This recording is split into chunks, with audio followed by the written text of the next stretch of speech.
22 अप्रैल 2025 दोपहर के 1:30 बजे पहलगाम। बैसरन घाटी में उस दिन कोई आहट नहीं थी। पहाड़ी हवा चल रही थी, देवदार के जंगल खड़े थे, दूर तक हरी घास फैली थी। एक जोड़ा उस घास पर बैठा था। लेफ्टिनेंट विनय नरवाल की शादी को सिर्फ 6 दिन हुए थे और वो अपनी पत्नी हिमांशी के साथ पहली बार यहाँ आए थे। वो दोनों बस बैठे थे, कुछ बोल नहीं रहे थे, जैसे उस वक्त कुछ बोलने की जरूरत ही नहीं थी। तभी जंगल से 5 साए निकले, हाथों में बंदूकें और एक सवाल, तो हिंदू है या मुसलमान? विनय ने जवाब दिया। गोली चली। हिमांशी अपने पति की छाती पर झुक गई, उसी घास पर, उन्हीं पहाड़ों के सामने। ये तस्वीर पूरे भारत ने देखी, लेकिन ये तस्वीर एक और जगह भी पहुंची। दिल्ली के एक बंद कमरे में एक आदमी ये तस्वीर देख रहा था। उन्होंने तस्वीर रखी, फाइल खोली और कुछ तय किया। उनका नाम था अजीत डोभाल, और जो उन्होंने तय किया वो पाकिस्तान में अगले 15 दिन में महसूस किया। पहलगाम का बैसरण, लोग इसे मिनी स्विट्जरलैंड कहते हैं। बर्फ से ढकी चोटियां, देवदार के लंबे लंबे पेड़ और नीचे एक खुली घाटी जहां उस दिन सैकड़ों लोग थे। कोई परिवार के साथ आया था, कोई अभी अभी ब्याहा था, कोई बच्चों को पहली बार पहाड़ दिखाने लाया था। वहाँ एक अलग ही किस्म की शांति थी। दोपहर के 1:30 बजे जंगल से 5 से 6 आतंकी निकले, सेना जैसी वर्दी, हाथों में AK-47 और M4 कार्बाइन, और उन्होंने वो खेल शुरू किया जो इंसान के लिए सोचना भी मुश्किल है। उन्होंने वहाँ मौजूद हर मर्द से धर्म पूछा। जिसने कहा हिंदू, उसे गोली मार दी। जो कलमा नहीं पढ़ पाया वो भी मारा गया। शुभम द्विवेदी ने बस इतना कहा, हिंदू हूँ, और वहीं गिर गए। पल्लवी के पति मंजुनाथ को जब गोली लगी तो पल्लवी रोते हुए बोली, मुझे भी मार दो, मैं अब जी कर क्या करूंगी। एक आतंकी हंसते हुए बोला, जा मोदी को जाकर बता देना। उसी भीड़ में एक घोड़े वाला था, आदिल हुसैन। आदिल मुसलमान था। जब एक आतंकी ने एक हिंदू सैलानी पर निशाना साधा, आदिल उनके आगे आ गया। बिना सोचे, बिना रुके उसने आतंकी की राइफल छीनने की कोशिश की। आतंकियों ने उसे घेर लिया। आदिल अकेला था, उन्होंने उसे मार दिया। आदिल चाहता तो बच सकता था, वो मुसलमान था, उसे कोई नहीं मारता। उसने बचना नहीं चुना। आदिल के जाने के बाद घाटी में सिर्फ रोने की आवाजें बची, बच्चों की, माओं की, उन पत्नियों की जिनके पति उनकी आंखों के सामने चले गए थे। 300 राउंड फायरिंग, 15 मिनट, 26 लोग। जाते जाते आतंकी अपने बदन पर लगे कैमरों से सेल्फी ले रहे थे। पाकिस्तान ने कहा ये आजादी की लड़ाई है। भारत ने इस बार वो बात सुनी ही नहीं। दिल्ली में फैसला हो चुका था। नरेंद्र मोदी उस वक्त सऊदी अरब में थे। खबर मिलते ही उन्होंने दौरा बीच में छोड़ा, सीधे दिल्ली लौटे। रायसीना हिल्स पर हलचल मच गई। अगले दिन एक सार्वजनिक मंच से बिना कोई कागज देखे मोदी ने कहा, जो इस हमले के जिम्मेदार हैं उन्हें उनकी सोच से भी बड़ी सजा मिलेगी। ये भाषण नहीं था, ये ऑर्डर था, सिर्फ शब्दों में लपेटा हुआ। भारत ने पहले कूटनीतिक वार किए, सिंधु जल संधि रोकी। पाकिस्तान की 80% खेती इन्हीं नदियों पर टिकी है। भारत के पास अब अधिकार था, जब चाहे पानी रोके, जब चाहे छोड़े। अटारी बॉर्डर बंद हुआ, वीजा रद्द हुए, OTT से पाकिस्तानी फिल्में और गाने हटे। पाकिस्तान हर तरफ से अलग थलग हो रहा था, लेकिन ये सब असली वार की तैयारी थी। 29 अप्रैल, दक्षिण ब्लॉक का सबसे बंद कमरा, मोदी, तीनों सेना प्रमुख और अजीत डोभाल। मोदी ने थोड़ा रुककर सधी हुई आवाज में कहा, सेनाएं जो जरूरी समझे, पूरी छूट है। कमरे में चुप्पी थी, लेकिन उस चुप्पी के पीछे डोभाल के दिमाग में एक पुरानी रात चल रही थी। 1999, कंधार, अफगानिस्तान। IC-814 हाईजैक हुआ था। 7 दिन, 176 जिंदगियां और एक मांग, मसूद अजहर को छोड़ो। उस रात मसूद को छोड़ना पड़ा था। डोभाल वहां थे। उन्होंने वो पल देखा था जब भारत के हाथ बंधे थे। उस रात उन्होंने खुद से एक बात कही, भारत दोबारा इतना बेबस नहीं होगा। 25 साल बाद वो वक्त आ गया था। रॉ और NTRO जुट गए। पाकिस्तान और POK में हर कैंप, हर रेडियो सिग्नल, हर हरकत रियल टाइम ट्रैक होने लगी। सैटेलाइट इमेज, ड्रोन सर्विलेंस, जमीन पर मौजूद एजेंट।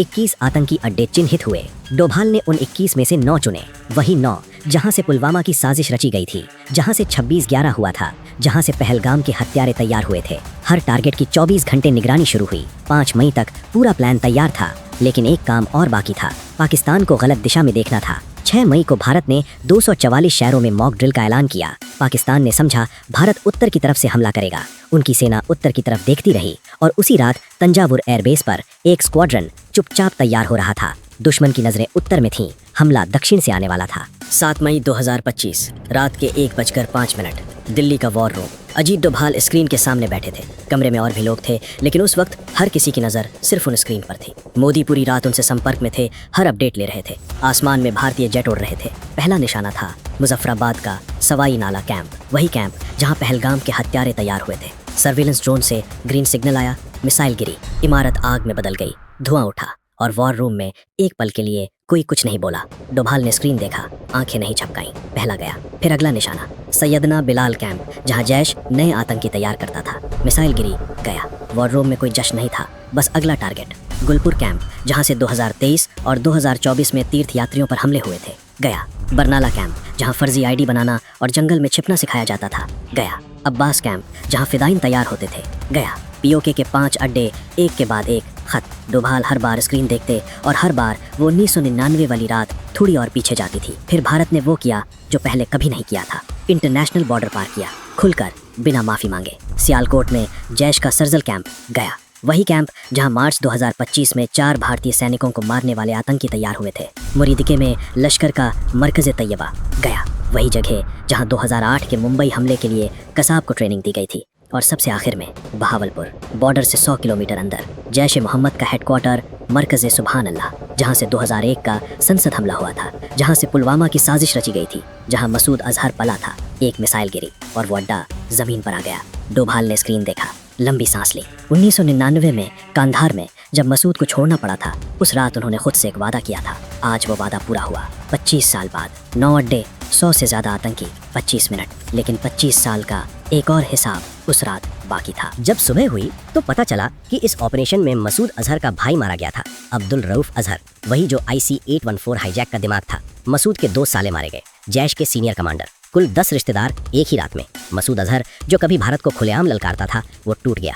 उसने कहा, काश मैं भी उनके साथ मारा जाता। यही वो आदमी था जिसे 1999 में छोड़ना पड़ा था, जिसने जैश बनाई, जिसने संसद पर हमला करवाया, जिसने पुलवामा किया, जिसकी वजह से 40 जवान घर नहीं लौटे। उसके मुंह से ये शब्द निकले तो समझो ऑपरेशन कितना गहरा था। और पाकिस्तान जो अब तक चुप था, वो अब घबरा गया था। ऑपरेशन से 3 घंटे पहले पाकिस्तानी वायुसेना ने सोशल मीडिया पर लिखा था, चैन से सो जाओ, PAF जाग रही है। 3 घंटे बाद उन्हें पता चला कितनी गहरी नींद में थे। पाकिस्तान ने पलटवार किया, ड्रोन भेजे, मिसाइलें दागी भारत के रिहायशी इलाकों और सैन्य ठिकानों की तरफ। भारत के S-400 ने उन सबको हवा में ही रोक लिया। पाकिस्तान ने फाइटर जेट भेजे, भारत ने उनके 5 मार गिराए। लाहौर का एयर डिफेंस रडार एक सटीक हमले में बंद हुआ। पाकिस्तान के 11 एयरबेस पर भारत ने जवाबी कार्रवाई की।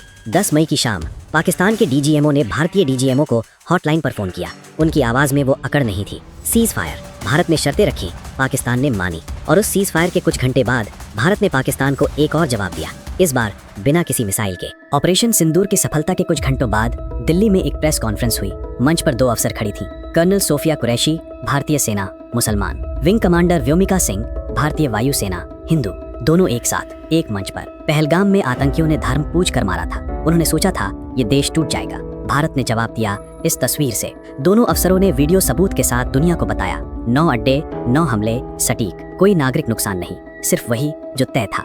दुनिया ने देखा और पाकिस्तान के पास कहने के लिए कुछ नहीं था। बाद में मोदी ने देश से कहा, हमारी बहनों का सिंदूर उजाड़ा गया था, हमने आतंक के अड्डे उजाड़ दिए। वो तस्वीर जिससे ये कहानी शुरू हुई। हिमांशी उसी घास पर अपने पति के पास। विनय नरवाल उस दिन चले गए, शादी के 6 दिन बाद। हिमांशी के माथे का सिंदूर उस दिन उजड़ा था। भारत ने उस हिसाब को बहावलपुर की राख में चुकाया। लेकिन एक सवाल बाकी है, पाकिस्तान की उस जमीन पर आज भी वो लोग हैं जो नए अड्डे बना सकते हैं, नए नाम, नई साजिशें। ऑपरेशन सिंदूर ने उन्हें रोका, लेकिन उस सोच का क्या जो उन अड्डों को बनाती है? वो सोच अभी जिंदा है। अगर ऑपरेशन सिंदूर की ये कहानी आपको पसंद आई तो चैनल सब्सक्राइब करें और इस वीडियो को लाइक करें। और जो डोभाल साहब आपने आज देखे, वो 1999 में एक हाईजैक्ट प्लेन के सामने खड़े होकर बने थे, कंधार में, जब भारत के हाथ बंधी थे और मसूद अजहर को छोड़ना पड़ा था। वो पूरी कहानी स्क्रीन पर क्लिक करके देखें।